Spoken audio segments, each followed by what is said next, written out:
Hello Age of Wonderites, welcome back to the Theocrat version of the How to Play series. This time we are doing Theocrat combat spells. So, Slayer's Dart is a unit enchantment and it attempts to lower the enemy's movement by 18 until the end of combat, but if it fails they suffer minus 50% just for a turn, and it costs 8. Smite, it's an instant damaging spell, attempts to deal 30 damage, and if it fails the enemy suffers 15, and that costs 12. Divine Protection is a unit buff, and it bestows the friendly unit with plus 6 resistance for 3 turns, so that's quite a high number, and for an extra turn compared to things like the Sorcerer. And you're talking 8 mana. Instant Wrath is very nice. It's a unit enchantment, and it deals 50% of the damage dealt to that unit back against the attacker. That unit still takes 100% of the damage, just 50% of that damage is also dealt back to the attacker. And you're talking 10 mana. Mighty Meek is another unit buff, a lot of unit buffs for the Theocrat. And the target gains plus 2 strength for each tier of difference between that unit and whatever it is attacking or defending against.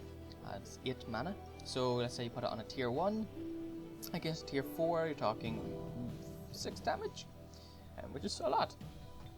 Purifying Burst is an instant spell. It cleanses the battlefield, dispelling all buffs and debuffs from all units. 20 mana. Blessing of Life is a unit enchantment per unit, and all friendly units gain plus 10 health till the end of combat. Undead and machines are not affected, and it costs 20 mana. Rebirth. This is a very nice ability. So it's a per unit ability, and it gives them Resurgence. Basically, whenever a unit with Resurgence dies, if you win that combat, then or the enemy retreats or whatever, then your unit comes back with 35% of their total HP. But they do come back without all the experience and things they gain from that fight. Power of the Word, another unit enchantment, attempts to immobilize all enemy units for 2 turns. And immobilized units cannot move, but can do other actions, so they can't attack or ranged attack, whatever. It costs 20 mana and doesn't affect undead or machines. Holy War, this is a really nice ability. So it's a battlefield enchantment, all units in the field are affected, and bestows all devout units with plus 10 spirit or holy strength.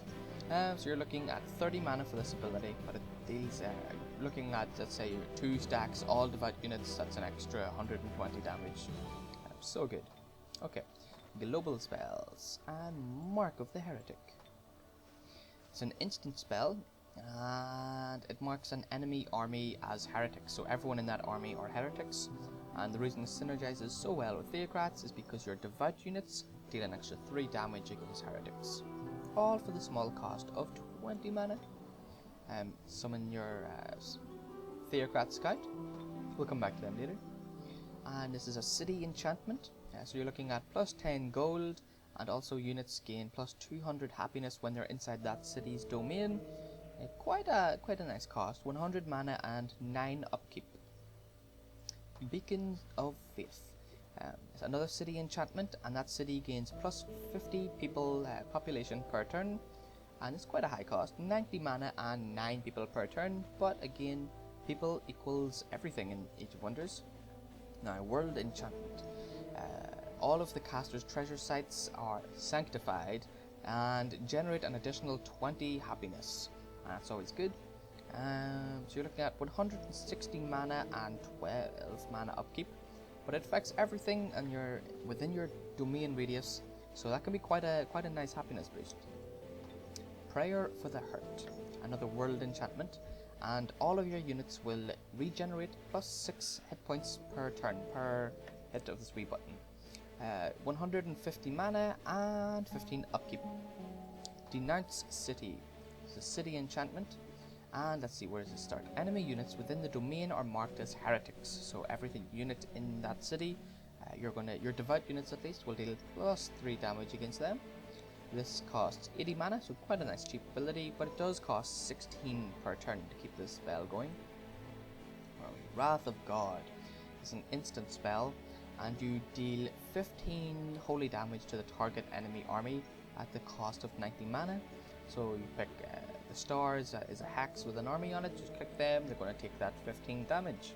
Unless they also factors in spirit immunity and thing too. Hallowed Domain is very nice. So you cast this on a city, and all your friendly devout units will gain plus 40% holy protection, but that's kind of negligible because your units all have a lot of holy protection to begin with.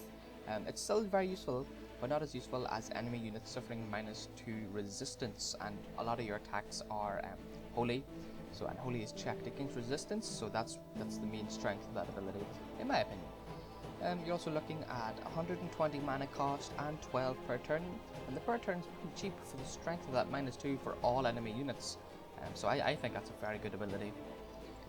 The Great Purge is a world enchantment that affects your entire empire, and the caster's infantry and cavalry units gain dragon slaying, fey slaying, giant slaying, monster summon, and undead slaying. And that means you deal an extra 3 damage, maybe more, against all of those types of units. Anything with that stat, so you get a dragon stat, a fey stat, which is like fairies, giant, monster, all that stuff. It costs 300 mana, which is quite large, and also 32 upkeep, but you're talking, you know, all of your infantry and cavalry becoming so good against so many different types of units. Armageddon, another world enchantment, so it affects your entire empire once casted, and can also be debuffed. 640 mana, 64 per turn, another huge one, but the caster's entire empire ignores negative morale modifiers. So that means your units won't desert you, and they won't fumble. Also the caster's enemies, that means all the other units that you fight, will suffer 80% spirit weakness, and also cannot regenerate health anymore. That's a world map effect. Now let's see. Let's go down to the Empire upgrades. Again, we're going to be skipping all of the casting point abilities. Order of Templar Knights. Infantry and cavalry that are produced in your cities are trained by the Order of Templar Knights. Basically, all your infantry and cavalry gain plus 20% holy protection, but primarily you're looking at the devout ability. And devout is what you want on all your units, or as many as possible. One of your units, come to them all again separately. Another one, Order of Healing. Your support units all receive the healing ability. So that would say, you know, as goblins building your Blight Doctor also has the healing ability. And it's a 20 heal, which is huge, and it just works so well with the Theocrat. Now here's another Empire upgrade, Order of Sacred Support. All of your support units gain an additional rank, but also the devout property. Produce Exalted Martyrs. After taking countless pains and burdens upon them, martyrs are blessed by God and move beyond their mortal form. So martyrs will evolve into Exalted upon reaching the gold medal. They do lose their gold medal, don't gain anything, they just become regular Exalted units. Again, we'll look at all these separately.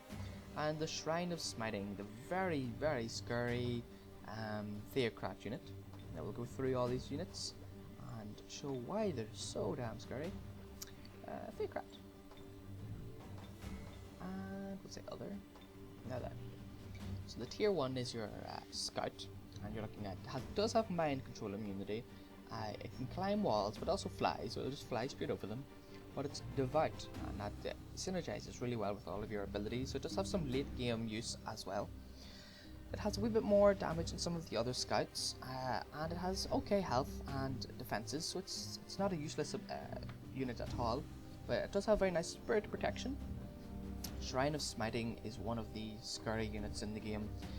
So if you look at the tooltip here, this is where you really get the extra effect. You're talking about 20 damage, 10 fire and 10 spirit, but you also gain an extra 4 for every devout unit you control on the battlefield, and by end game, pretty much all your units will have this statistic, but also the shrine itself is devout.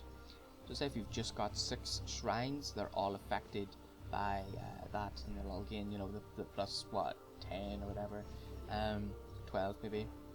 So, but also note that there's a lot of fire protection in the game, not as much spirit protection, but there is a little bit, so that can nerf that ability a wee bit. Mele Strike is 10. Divine Vengeance is really nice. So you're looking at 30 damage to every unit in a 4-hex radius around the shrine. So you think of it as steam coming out from around the shrine as a normal tank, hurting everyone around him. So you can roll them into people, or if he gets surrounded, that sort of thing. Your ranged attacks will make the enemies gain the Broken Spirit stat, and those units have -2 physical strength, -2 defense, -2 resistance for 2 turns. Reinforced, so you've got an extra 4 defense against ranged attacks. Cannot regenerate, so your health doesn't passively increase on the world map. You're floating, so you can think this giant tank can just float over types of terrain. It also has 140% blight protection, in case anyone has any blight resistances or whatever to increase their blight damage. Also buffs affecting them. And also 100% spirit protection, which is fantastic. Now we'll check them out on humans, because humans have the most typical base stats. The Human Martyr, 32 health, 8 defense and 9 resistance. Throw Stones, which is always a nice ability. Absorb Pain, this is where their key ability comes from, their key use. Basically, you apply this to any of your units, anywhere on the field, and that unit will, then the Martyr will absorb all the damage that unit is, that unit you've just linked takes. So you can say charge your hero into the middle of the battle, then link the Martyr to your hero, and then your hero's practically safe. Also they're Devout, and Mariner means they don't take that -4 strength when they go onto boats. Crusader, very nice ability, unit. 50 health, which is quite a bit for a tier 2. 12 defense and 10 resistance, and quite a nice damage. But it is Holy Champion, so you gain +5 damage against undead and other devout units, so other Theocrats. Strong Will, so 100% spirit protection and mind control immunity. You can climb walls like all other infantry units. You are a Mariner as well. Armored, so you're +2 defense, that's actually 14. Devout, which synergises really well. And Shield, so another +2 defense for frontal attacks or any non-flanking attacks. Exalted, this is your flying unit. You'll notice here it's white and blue. That's basically the Empire colours, so you can just choose black and you'll have very evil looking wings, or you choose red, you have quite demonic looking wings. Very nice health, but better defense stats, deals very nice damage, and at the end of combat, if you win, this guy will come back if he dies. Strong Will again, so you've got those same stats. Wall climbing, but it doesn't really matter because he can just fly straight over them. He doesn't suffer that embark penalty. He is Devout, and Spirit Protection. Evangelist is a very nice ability, and it's probably my favourite Theocrat unit, just because I like stealing enemy units. And it does have 11 potency, which is always nice. So you're looking at 10 attack, 60 health, which is quite a bit. Quite a low defense, but nice resistance. Turn undead, 11 potency, holy check, panic the enemy undead unit, and if they fail, nothing happens, but if it passes, then they'll try to flee the battlefield or run to the edges of the map. Touch of Faith, bestow +3 resistance on the target friendly unit until the end of battle. Mind control immunity, so they can't be stolen away from you. True Sight, so they'll see invisible units. Mariner, so they don't take that strength penalty going onto the water. And +3 damage against heretics, and so gain all the devout buffs that the Theocrat has. So that's the Theocrat done, guys. In the next video we're going to do the Warlord.